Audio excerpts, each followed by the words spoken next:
Welcome to the Real Estate Pros of Houston podcast, where host Mark Zachary talks to high-producing real estate agents in the Houston area about their story and what makes them so successful.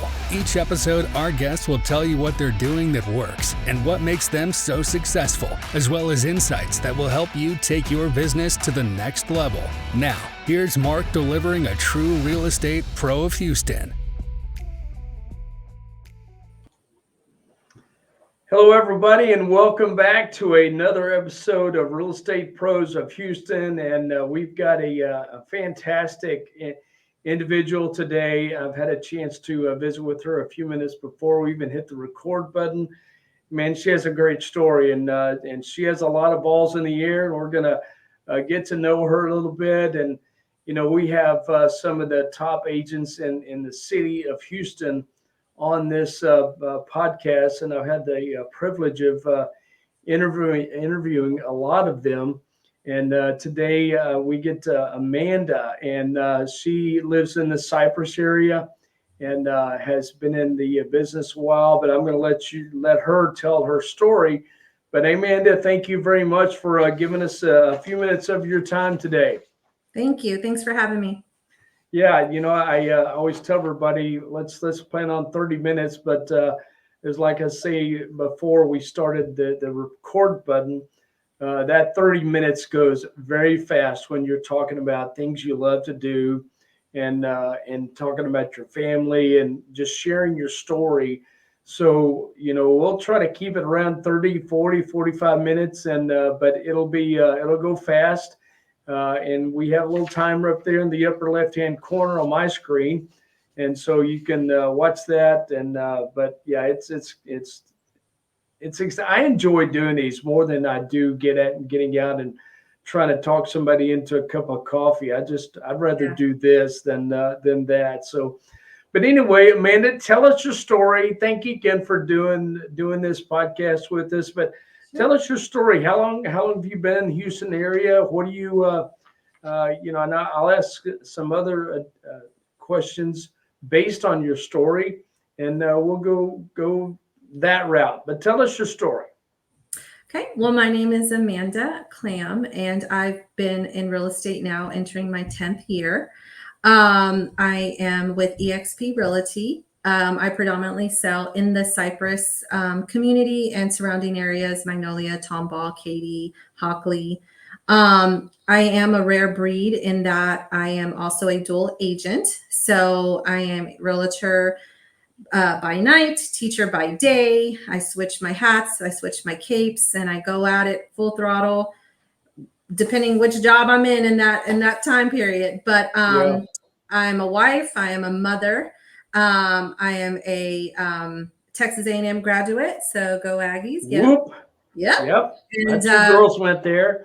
Yeah, great school. And so I just stay very busy, very, very, very busy. You know, best way to sum it up is you gotta have that grit and you gotta have that determination in both industries, whether you're a teacher or a realtor. I mean, you really have to have a certain degree of drive behind you to do either one of those careers. I can't believe you are, you know, we have some of the most successful agents on this show. And they were teachers? No, I don't. I know a few teachers, not many that are as successful as you are in the real estate business and being a teacher. There's several, I mean, there's many successful agents, but I don't know many that can carry the two careers that you carry on top of being a mom. That is amazing. Thank you. I appreciate that. I get, you know, it's very genuine because I do get compliments all the time. I do get asked all the time from a multitude of women and background and teachers. How do you do it? I want to get into real. I mean, there's not a week that goes by that I'm not asked, how do you do it? I want to do it too. Can you help me? Or same questions. And it's, you know, it's not just women or men that want to get into real estate. It's how to juggle the two. And I just think, you know, being in education for 16 years and being in real estate 10 of those 16 years, I've kind of mastered the art of how to manage my time appropriately. It doesn't come without sacrifice, that's for sure. I mean, there's many times where I've had to cut back on the social aspect of my life to focus on my career. But it also comes with that reward that I get to, provide for my family the way I want to and have the lifestyle and the means that I want to have to give my kids, a better opportunity for the future. So Yeah. it is hard, and it can be very daunting at times. And I've shed quite a few tears over the years trying to learn how to maneuver between both. But you definitely have to have that circle of influence around you, and your spear has to be sharp, and it has to be there to help you and protect you and guide you through the process. So I definitely can't say I do this alone. I do have support in many aspects of my life that allow me to juggle both careers simultaneously. The people that I have known that are now real estate agents that used to be teachers, they're very organized in the way they operate, and I think that and they're very good at being. You're a teacher automatically, so you're very good at teaching somebody what the process is and Correct. the right process, and not getting out of step with the this is step one, this is step two, and you guys do a really good job as teachers doing what you do during the day, and then coming and teaching people how to buy a house at night or on the weekends or whatever. And it sounds like, I mean, with your production reports that I see and have access to, obviously you have some very good discipline put in place and processes put in place to be able to do what you do. Yes, it's they're very similar career paths, in the sense that you can't just go into teaching and wing it. You have to come prepared. You have to know what you're going to say, what you're going to do, what you're going to provide to your students. Same thing in real estate. I can't just wing it to go show them a house and not have done my homework of what am I showing them, where is it located. So that same sense of accountability on my part is super important, right? And then you want to be able to, as a teacher, you hold your children by the hand and you guide them through the process of whatever it is you're teaching them. Same thing with real estate. I'm not going to just not show up to my open houses or to showing my listing or whatever it is that I'm trying to do. I'm going to guide my clients through the process, whether they're selling or purchasing, just how I would guide my students through a math problem that they were doing. Yeah. So it's very much similar souls, in both. And I think that's why I'm able to do it well, because I love to help. I love to teach someone something new and guide them. And it's just so important, whatever which role I'm in. It's like, if I'm going to do this, I'm going to do it to the best of my ability and give it all that I have, instead of just coming in half-assed. It's funny. Well, it's not funny. That's not a good word to use here, but put the stat on my social media. I think it was just yesterday that over 40% of the agents last year did zero closings. They sold zero homes. And here you are doing what you do, and you sold whatever you sold. That's not important for this show, but you're very successful. So kudos for doing such a great job. And I've read some of your reviews, and they're people are just raving about you. So if you're looking for a good realtor, definitely call Amanda. But I like to ask a few questions about what gets you up in the morning, and I pretty much know what gets you up in the morning after hearing from you so far. But it's got to be more than your kids at school. Tell me about your family, because that's what has gotten me up all these years. My kids are grown now, but now I have a grandson, and hopefully more coming on the way. So they were always what got me up in the morning. So tell me a little bit about your family, and maybe how old your kids are, and how long have you been here in the Houston area? Well, I'm native to Houston, born and Okay. raised, always lived in Texas, Houston area my whole life. Grew up in the Heights. My childhood was more in the Okay. Heights area. I went to HISD for elementary. My parents are both native Houstonians. And then as we got older, we moved further out northwest. And then I went to Cook in Jersey Village High School. And then graduated, went on to U of H for my undergrad, and then went on to A&M for my master's. And I have 3 girls, no boys other than Cooper, which is right outside the window right now. Yeah. He's a little mini golden doodle. My daughter my oldest is 12, and then a 10 and a 7, almost 8.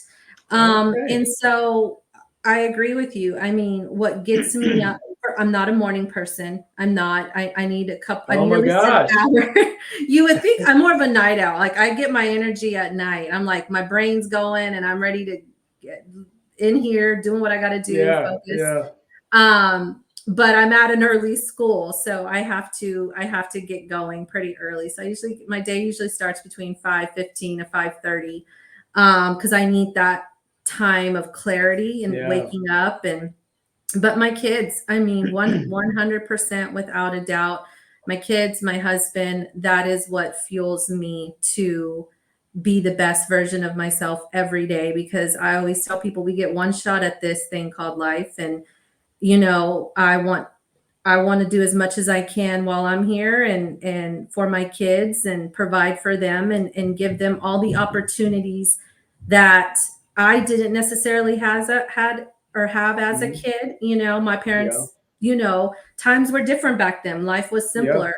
But I enjoy going on family vacations. I enjoy that I'm able to, provide for them, let them have those extracurricular activities outside of school, and just do things that I didn't necessarily get to do. I want to give those experiences to them. So my kids are my drive, 100%. Everything I do, everything I am is for my girls. That's nice. It's nice to hear, because you don't hear that answer from everybody that I've talked to. But some are just so focused on their career that number one, they may not even have kids, and they don't want to have kids because they are focused on.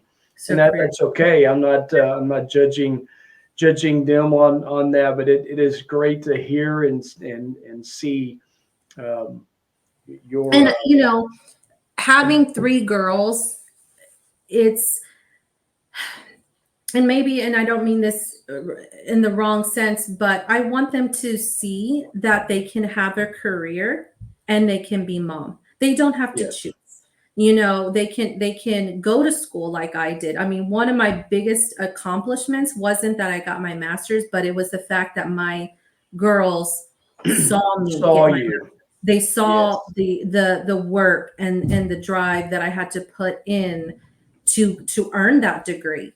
And it was more for just self-fulfillment. My own goals was one of my goals to achieve for myself. And so I want, as their mom, I want them to know, if there's something you want in this life, we're going to help you. But at the end of the day, you got to go out there and you got to work for it. You got to put that grit in and be determined. And so the other day we even made our vision boards for 2024. I'm very big on setting goals for yourself. What is it that you want to achieve? And, like I said, my youngest is 8, but I feel like that is a quality that I can instill in her for the future, and just guide them as best as I can, because I want them to know you can be mom, you can be realtor, you can be teacher. And someone may not understand it and someone may not agree with it, but it's okay. If you're doing it, you're doing it. Whatever course they choose to take in their life. So that's the same, I feel like I put into my business is, I'm going to do my absolute best. I'm going to put somebody, I always tell my clients, I wouldn't put you in a house or in an area that I wouldn't put my own family. And sometimes I have I have clients that listen to me, and sometimes I have clients that And don't, but I'm going to say that to you because I 100% believe it, Yeah. and I'm going Right. to do it. And so I think that teacher nurturer also comes out in my real estate side. I'm going to nurture my client, and I'm going to try to put them in the best financial position, whatever they can afford, and the best area that I can possibly find for them. Yeah. Well, we've got a similar story. I went back to school after my kids were born, and I didn't get a graduate degree. I went back and finished my undergraduate. But I think one of the most rewarding things that I did is I went back to school after they were about, I don't know, 4 or 5 years old, and I went back. I would leave Austin. That's where I was from. I would leave Austin and drive down to San Marcos every Tuesday and Thursday, and I would leave at about 5 in the morning because I had to get through traffic to get to my 8 o'clock class. I had a mortgage company even back then, but I wanted to get my degree because I was so close. And so I would drive down there Tuesday, Thursday, sometime Fridays, but tried my best to get all my classes on Tuesday, Thursday. And then we're back to back from 8 till noon. And I got in a car and drove back to the office and would work at my loan origination stuff for the day and then the rest of the week. But it was very rewarding to finally get to cross that stage and have my girls up there, and so they got to see me cross the stage and work very hard for what I got. And so I think this so many people or kids nowadays, they think everything's given to them, and to have an example like you said to your kids is an awesome thing. Yeah. So what is it? And I'm going to shift now to the business side of stuff a little bit, but we're gonna bounce back and forth. But what does it mean to have a successful transaction for you? How do you define a successful transaction? Positive mindset, for sure. That both on every aspect of the deal. Doing this, now for 10 years, it's one pattern that I've noticed from transaction to transaction. It's really the mindset that not only the realtor goes into the deal with, but the buyer and the seller, and how they feel about the process and how they feel like they understand what is happening in the process is either going to make for a very smooth transition through the buying process or selling process, or it's going to make for a very rough and bumpy and lots of obstacles and issues arise. And so I really noticed the pattern is if the client goes in fully understanding and knows what they're getting themselves into and understands the process, and I do my job of explaining it to them, it is a very smooth transition. And it's so nice because it's a pleasant experience for myself. It's a pleasant experience for my client. And they're not afraid to do the process again when the time comes. And then I've had deals where everything just went wrong. The inspections were bad. The sellers weren't compromising on repairs. And, one thing that I've also had to learn over the years is you got to have thick skin. You got to have thick skin as a realtor. You cannot take things personally, which is still sometimes very hard to do.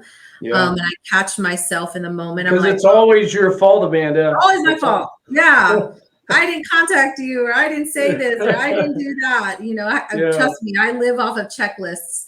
But just that you if you're going to buy a house, you have to know. And if you don't know, that's where having a good realtor to explain and guide you through the process is important, because the one thing I don't want to happen is for a client to come back to me a year from now and say, well, you didn't tell me this, or I didn't know that, or what about this? And it is a lot of information. It's information overload when you're buying a house. And for us who are in the business day to day, it's you're on a constant spin. But for someone that is only doing this for the very first time, or maybe the second time, they need that support and that guidance, and attitude, and your mindset entering in the process is everything. I had one deal where neither one wanted to sell the house. They were having to sell the house because the husband, they were gonna divorce.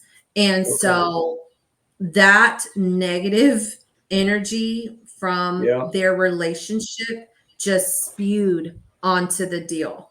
And they couldn't agree. Then they couldn't agree with the buyers, what repairs wanted to be done. Then they couldn't agree to come to the table and both signed. It was just like issue after issue after, just piling up. And then that adds stress to them. That adds stress to me. It comes to be buying a home is one of the most rewarding things you could ever do, because I feel like you are investing into your own future. You are investing into yourself. You are investing your money. You want your money to grow in whatever home you purchase. And it should be a very rewarding experience and an exciting experience, whether you're buying or selling. And when incidences happen and that negative mindset is there, it causes for it to be a very dark, stressful time when it shouldn't be. In my opinion, buying a house should not be stressful. And if it is stressful and you're having to ask lots of questions as a buyer and seller, then to me, you don't have the appropriate representation support. Do you do a lot of videoing to let people know of different situations, or do you have that sit down with them of what these are the things that can happen from an appraisal? What's your approach there? I don't have videos recorded, and to be honest, that is something that I'm going to start doing in 2024. I want to start putting more reels out there, more social media networking with those types of things.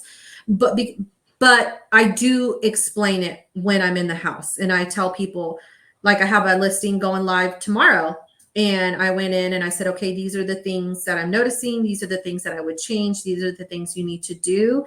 And, my clients were very much on board. They're like, okay, we'll do it. Let's get it done.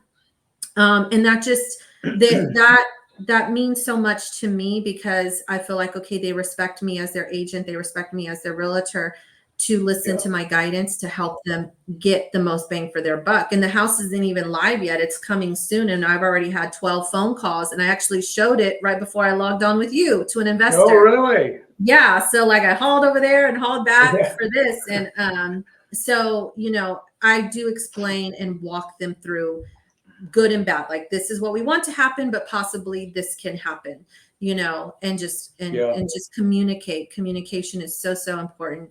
And I am one person. I'm not on a team. And sometimes, I wonder if that hurts me or helps me. But at the same time, my clients are going to get me, not anyone else. They're going to call my phone. I'm going to pick up. Whereas, sometimes when you have these bigger teams, they send this person out or they send that person out. And the person whose name is actually on the sign isn't always the person you're going to see, True. And so at least I can say, okay, if I told you something, it came from me, I'm going to handle it. I'm going to take care of it. And we're going to figure it out or work on it together or whatever the case may be on that particular transaction. Well, if you want help with video and stuff like that, I've been doing video for 10 years, and we use StreamYard to shoot this, and we do a lot of YouTubes and different things like that. And when we get a question like more than twice, I'll go shoot a video on it, because if you've asked and somebody else has asked, then more than likely a third person has asked, and so or will ask, and so we just go shoot a video, and then what we do is our milestones as they happen, we'll send out a notice that this is what happened. Hey, we sent your file to underwriting. Well, they don't know what that means, that they haven't done this before. So we attach a video explaining about what goes with that. So, okay, we got the appraisal order. Well, what can happen with the appraisal? It can come back high, low, with repairs, without repair. And so all of these videos is what has really helped us communicate to everybody. But oh man, I don't need to ask Mark what can happen, because he just told me what could happen on the video. Right. So if That's you ever what's, want to get in to do that, I'll be glad to help any. yeah, for way. sure. That's smart, because Well, you're not constantly having to hit replay with yourself. You yeah, just play the video. That's it's smart. I like all connected to the milestones that go out, and it leaks them back to our YouTube channel and stuff like that. And we use text as well through all of our communication. And Yeah. that's if you're not using that, that is a great way to communicate. Obviously, people love text because they don't have to read a long email. It's just, hey, Right. hey, I sent you an email about this. So here's the highlights. So, Yeah. but video is great. I think text is the new email. Well, people Yep. say, "Oh, I emailed you." Oh, but did you text me? No, Right. I emailed you. Yeah. Right, Yeah. It's just I it's in your think it was, hand. yes. Yeah. I mean, think email is 95. too. Right. Yeah, but email, you got to go open your tab, whereas text comes straight to your feed, and yeah, it's just Yeah. it's I'd heard just, that either 95 or 94, 95% of all text are read within 4 minutes of it being received. So that's getting through. Whereas email, if you get a 10%, 12% open rate, you've done pretty well. yeah, that's I So, believe that. I believe that. so when did you buy your first house, and did it have anything to do with the reason you got into the real estate business? No, my first house that I bought, I was actually, oh gosh, it's almost like fate just kind of swirled me into the Yeah. business. Yeah. Before I was a realtor, I worked for a company back in 2000, right after I graduated, 2006, 7, 8, somewhere in there. After I graduated from U of H, and I worked for a company called Home Buddies. And Okay. that was when we were in our recession and foreclosure boom. And Yep. so I worked for a company that actually specialized in helping people prevent foreclosure. And I would speak to lenders all day, every day, trying to figure out how to save these people from losing their home. And it was very stressful. It was a very stressful job because I was the one string tying this lender to this Yeah. this family that are either going to keep their house or sell their house or lose their house, really. And so I didn't enjoy that job in the sense of what I was doing, but I enjoyed the home aspect of it, and I enjoyed helping families because that feeling when I was able to save their home from going to foreclosure, I mean, it was a wonderful feeling. And so I think that kind of kept me on the path of I kind of like this. And then my brother-in-law got into real estate and I helped him out for a bit. And I really did enjoy it. And then I don't know, I kind of took a little break when my husband and I got married and I had my first daughter. And then I realized I loved being a teacher, but it wasn't going to give me the lifestyle I wanted. And God honest truth, I love the kids. I love what I do, but I also knew that I did not want to have a life that revolved around paycheck to paycheck. And I liked real estate. And so my husband actually brought it up to me and he was like, why don't you go back into real estate, even if it's part-time, use the money to go on vacations and Christmas presents or whatnot. And I said, you know what, let's try it out. And so I took my classes online and took my test and got my license. And, that first deal really fuels you to want that next one. It's like, almost like a drug is what I tell people. Right. Like when you get that first one, if you're into it, and you want to just take off. And that's what happened for me. And I realized I'm not too bad at this. I'm actually, I've capped every year. Wow. I've capped every year I've been. Well, I was with Keller Williams before EXP, and I have all good things to say about Keller Williams. They're a phenomenal brokerage that I was a part of. My cousin's still there. He was a little mad at me when I moved over, but I learned a lot with Keller Williams, and they gave me my platform without a doubt. Great training platform. Great training, for sure. Great trainings. I always tell people, if you're going to get into real estate, don't go mom and pop right away. Get your bearings, get your grounding that the larger brokerages offer you, and then transition if you want. But yeah, I got into it, and I just, I capped, and then I capped again, and I just realized I really like doing this, and I love looking at homes, and I love decorating, and it was like, oh, you should start doing decorating too. I'm like, not yet. I don't need another job just yet. I enjoy doing it though. I do enjoy decorating and shopping and putting things together. And so yeah, I just it is almost like fate. Like I was in teaching, but there was always a part of it coming back to me, whether it be with home buddies or my brother-in-law. And I was just like, I think I'm meant to do this. And so I did. That's great. What are some challenges that you're having right now in the business? Either juggling the different roles, or is there something specific to the industry that is a challenge right now? The definitely, I think overall, and I'm sure I can speak for a lot of agents with this, the interest rate hike that happened, kind of slowed it down a bit. I mean, I still capped. I still did very well overall this past in 2023. But those were some challenges because, you want your clients don't want to buy because the rates are high and they're used to them being in the threes. But at the same time, what's going to happen once those rates do come down and the frenzy that may occur again. And so you want to educate them to buy now and refi. Like, that's what I'm telling people. If you can buy now, buy now. If you can afford that little bit higher rate, because at the end of the day, 6% and 3%, I mean, it's not that much of a monthly difference over a 30-year mortgage.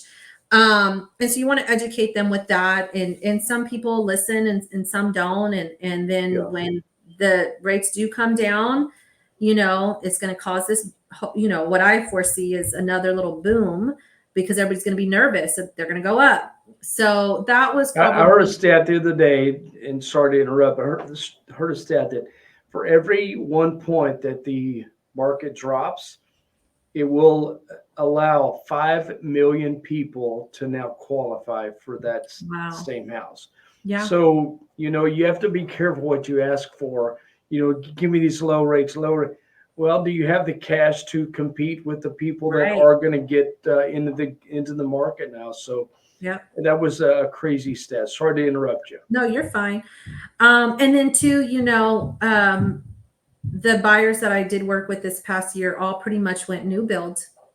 And because, lenders can't compete with the 4.99 interest rate that these builders are offering. And, and so that hurt my business with my preferred lenders, that I can't bring that business to them because they're going to go with that new build, lender.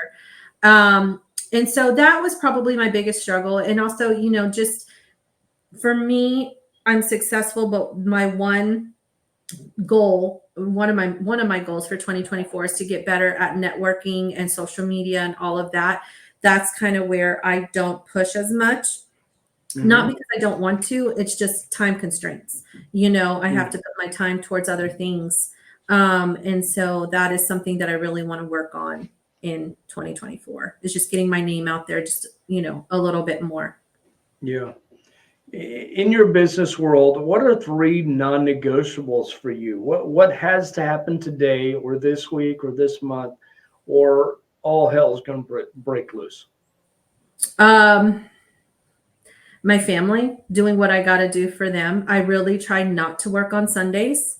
I did in the beginning. I did for a very long time. But Sundays are the no day. That is, which I've learned over the course that it's okay to say no. It's okay to reschedule to a different day, Yeah.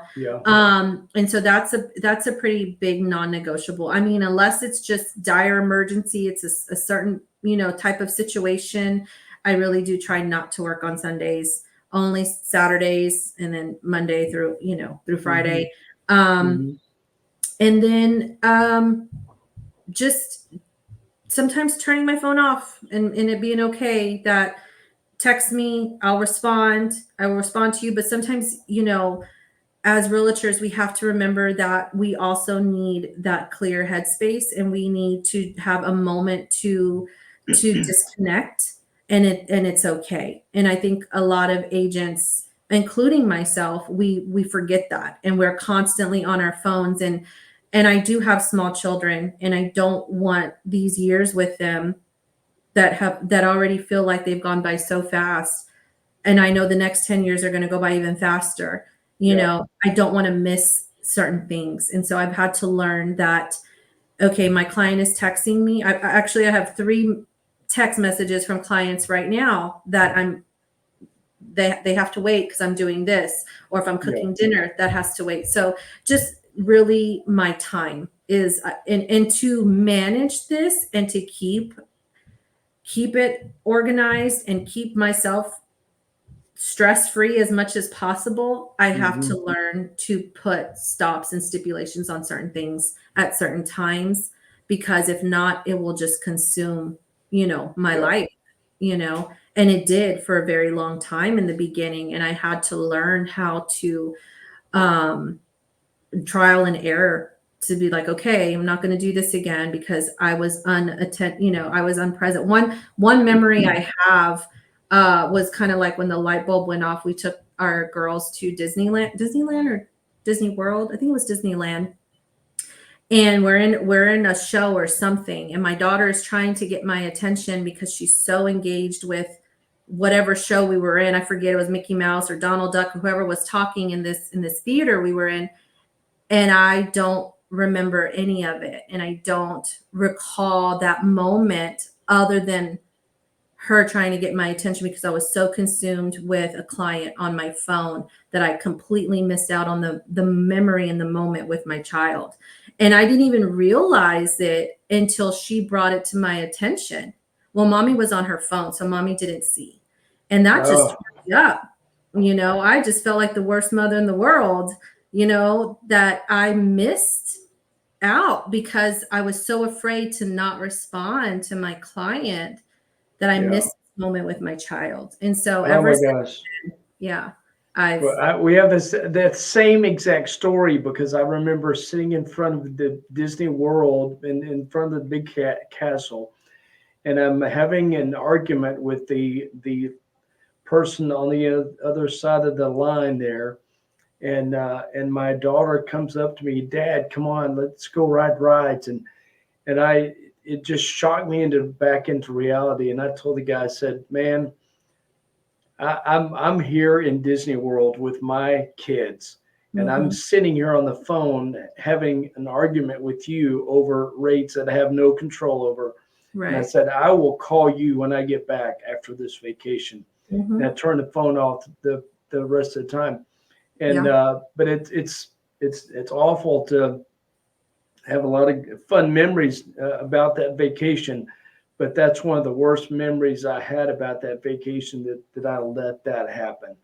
And I swore I would never do that again. Same. I was just like, I can't do this. What's more important at the end of the day, which is my family. I don't want to lose out on the deal, but I also want my client. And again, that comes back to communicating with your clients. Like, I let them know I'm going on vacation. If you need me, call me, text me, and I will get to you as soon as I possibly can. But I'm not going to be at your beck and call all the time. I mean, yes, we do work, sales based and commission based, but at the same time, we are human. We do have families. We do have lives outside of real estate. And, you hope to work with people that will understand and respect that. And I will say, for the most part of my career, I've been blessed with wonderful clients that respect my time. I think those boundaries in place. I think if you let them know that, if you tell them up front, these are my boundaries, it's going to be a smooth transition and transaction, just like you said at the very beginning, just setting the appropriate expectations of how this process goes. Correct. So we're at 39 minutes already. Can you believe that? It's crazy. But I like to have you think about what is something that you wish you had planned on doing, you haven't done yet, but it's still a goal of yours to get done. Career based. It can be personal or business. Personal would be my forever home. Right now, we're not in our forever home, and that was a plethora of snowballing events that occurred. So that is my goal. Where I want to stay in the community that I'm in, but I do want the house that I want. So I'm working towards that, and I'm ready to challenge myself with real estate in the sense that push myself even harder and farther and see what 2024 is going to bring. And I really believe in manifestation and putting what you want out into the universe and having that positive mindset and your goals written down. And I always do it, but this year I feel like it's just, I hope and I pray that it's my turn. It's my turn to achieve those higher setting goals that I've set for myself. And, when I got my master's, I was like, well, shoot, what am I going to do now? What is my goal now? What do I want to achieve now? And I know what that is. And it's my own personal drive to be even more successful in real estate than I've been. And possibly start my own team, which is in the back burner as well. There you go. So I kind of know, I think I know what your interest is going to be, but I'm going to ask it anyway. What kind of legacy do you want to leave when you get out of this business? Either retire or you get to sell your team or your business. What kind of legacy are you wanting to leave for your kids or for the people that you care about the most? That I was not only a really good agent to them, but I was also a very giving agent. I think if I had to sum up who I am as a person, I'm a very giving person. I love to give in whatever aspect and whatever part of me, whether it's advice or money or gifts or time, that people feel comfortable enough to come to me when they need something. And I feel like that's what people's perception of me already is, that I am a very giving person. And that when you give, it comes back in a multitude of different ways. And you're blessed in abundance in a bunch of different ways when you are a giving person. And it's not always about always getting every deal or pleasing everybody, because you just can't, but you can give yourself as best you can. And I think the reward that comes back from that, is greater than any other satisfaction you can be given. Yeah. Well, I got a feeling that if your kids come back and watch this on YouTube, if YouTube is still even a thing in 20 years, but they'll look back and say, wow, mom really worked her tail off to give us what we needed and set an example for us. And now they're all, graduates of college themselves, and they've gone on to do certain things because you have set such a great example for them. I got a feeling that's going to happen. You're making me cry. No, I appreciate that, because that is my goal. That's my goal. My girls are my world, and that would be a life I could leave behind and be like, I did it. Yeah. Well, I'm a dad of two girls, and you had mentioned how fast it goes, and it goes way too fast. Yeah. And I remember and I'm not going to cry, but I remember at my youngest daughter's wedding, and it was time to give my speech, and I was like, Oh, man, I've been dreading this moment from February 1st of 1995, which was the day which she was born, and so now, I've got to give her away to a hairy leg man that I love. He's a great guy, but it's like, man, I don't want this to happen today, and but it happens. It goes yeah. fast, but it's staying involved in their lives. Yep. And I've coached every softball team that they were on. I took them to dance. I took them to band practice and softball practice and all this.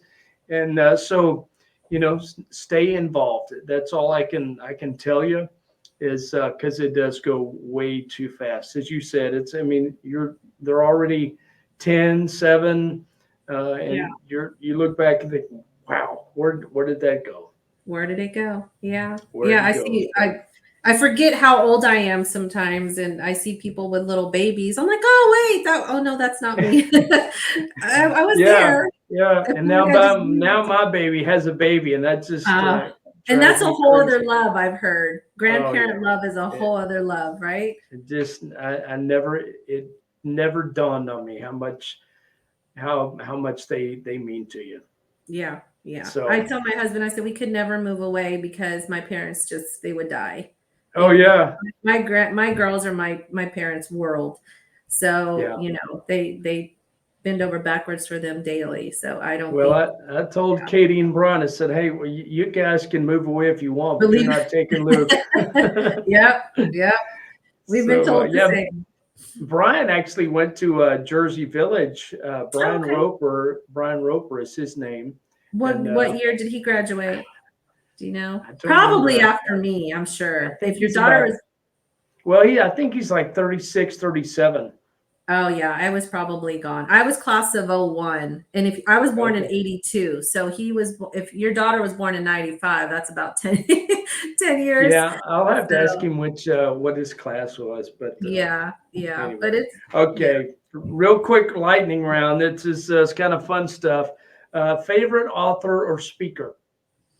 ooh. I have a few. Okay. I don't know if you know who Gary Becca is. He's more Oh, of he's going through my daughter's health issues. He's more all about health and wellness. okay. Um, just the stuff I've learned from him, like as far as what I put in my body, how I eat, how I do things, even drinking water. I love Dave Ramsey. Oh, Authors, I don't really have an author. I'm a big podcast person. I love listening to okay. podcasts. Okay. Um, I love motivational speakers, people that are just going to help, fuel you and give you that mindset and that structure to just push through things. Yeah. Is what I like. Okay. Good. Sounds good. You had mentioned your board there. What do they call them? Dream Vision board boards. or yeah. So do you have a favorite vacation spot that is on that board? I just have beaches, just any beach. Okay. We just got back from Vail and I love the snow and I love the cold, but I am a beach and sunset and Yeah. water, that's all me. I just relax, warmth, not necessarily being cold. Ah, But yeah, any beach. yeah. Put me on a beach Yeah. and I'm good. Me I too. posted I used to love cold weather, but now I'm like, nope, just give me the 110. I'll yes. take it. Yeah, I don't mind the cold in small doses, But I posted this thing on Facebook the other day, and I said this was a year of no BS, unless it's buyers or sellers or beaches and shopping. I will take those. I like it. I like You'll see that. I'm it. gonna You'll see steal it it. on Facebook. I'm Yeah, gonna you steal should. that. So that's me. Beaches all the way. Anything Very close to cool. water. So, favorite pastime or hobby? Shopping. Shopping. And Okay. reading. I love to read. My undergrad is in psychology, so I love self-help books. Okay. Anything Okay. on self-help and mindset. So I love to read books or biographies on Mhm. people. I'm reading one right now. I started reading in grad school, and then I had to stop reading it because I got busy with grad school. But Viola Davis, she's an actress, Mhm. and then the book on Harry, the prince. And so Yeah. those are really good books, Okay. biographies to read. So I love to see how people either come from nothing and become something wonderful, or Yeah. how people get through struggles. And it's Yeah. just that's my downtime. Very cool. Favorite movie? You've got mail. You've Got Mail. You've got mail with Tom Hanks and Okay. Yep. what's her name? Megan. I can't think of Meg her name. Ryan. Meg Meg Ryan. Ryan. Yeah. Yep. My girls love that show. Yeah, that's my girl's like, this is so old. What is that dial-up sound? I'm like, that's how you got on. If you heard those words, you've got mail. Yeah. You were And excited. heaven forbid if somebody called while you were on because it knocked you off the internet. Bumped you right off. Yeah. That's right. Yeah. All right. Last one. Favorite sports team? I don't have one. I don't watch You don't have sports. one. No, You I'm not a got sports enough on your person. plate, I'm assuming. I do. I'm not a sports person at all. Zero. Well, Yes. I can't believe that being a big Aggie like you are. I've got Well, Aggie okay. season I would tickets. say college football Aggies. That's about it. There But we go. if I paid attention to what was happening, no. Well, Amanda, I can't thank you enough for spending almost an hour with me today, and it's been a pleasure getting to know you a little bit more, and Thank you. just taking your heart and sharing it with your with me and with everybody else that's going to see this, and I think you may be a unicorn that we need to trap and study, and have the world be more like you, and be Thank more you. of a mom like you, and Thank you. a professional like you. So I appreciate that. Thank you. yeah, you bet. So how can someone get in touch with you? You have the number scrolling across the I bottom. like that. Yeah. But maybe there's an email or a website that they can Yes. go to. What would you prefer? They can Google my name, and I'm the only Amanda Klam. So Okay. they will find me on social media, on Instagram, YouTube, Facebook. They can call me. My cell phone streaming at the bottom brings you right to my personal cell phone. Text message me, email me. I can give you my email, and you can add it to the podcast. But Yes. it's amanda@movingwithmandy.net. So they can also email me there. Okay, sounds good. She just doesn't want any BS unless it's a buyer or seller or beaches and sand. Yes. Yes. And if you need help on how to be a fantastic realtor, I'll help you with that too. Yeah, that doesn't surprise me at all that you're willing to help somebody do that. So Absolutely. thank you again. Well, You're guys, welcome. I'm Mark Zachary. I'm the broker and owner of Next Step Home Loans. I've been doing this, guys, 31 years as of this year. So if you need help on mortgages or just have questions about how they work and getting pre-approved and stuff, that's what we do. So if we can help you with that, let us know. My number is 832-504-9014, or you can visit our website at nextstephomeloans.com. But we'll see you next time on the Real Estate Pros of Houston. Amanda, thanks again for your time today. It's been an honor having you on, and would love to have you back sometime not next year, but later this year. Sounds good. Thank you. Anytime. All right. Thanks, everybody. We'll see you next time. Thank you for listening to another episode of Real Estate Pros of Houston. Follow us on Spotify, Google Podcast, Apple, and iHeartRadio, and check out our main website at nextstephomeloans.com for more information on mortgage news, loan programs, and getting pre-approved for a home loan or set up a quick home buying consultation. We'll see you next week with another episode of Real Estate Pros of Houston.